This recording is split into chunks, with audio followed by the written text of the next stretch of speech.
So you've had your new hot tub installed and you've gone to turn the breaker on and the breaker turns right back off. This is a common issue that we hear of from time to time, and it's probably a pretty simple fix.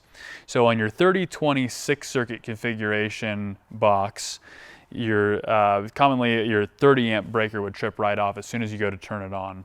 And usually what we see is that the neutral wire coming from your hot tub has been wired up to the bus bar or neutral bar, and that actually needs to be wired below the 30 amp breaker in order for the breaker to hold and to be a GFCI connection. All right, so here's your 30 amp breaker, this breaker right here, disconnected from the box to show you where the neutral wire from the hot tub connects.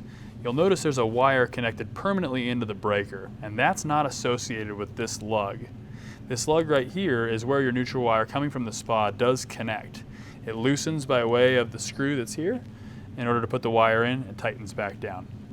So contact your electrician, have that wire moved to the appropriate spot, which is a lug on the bottom of the 30 amp breaker, and your spa breaker should hold in an on position from that point.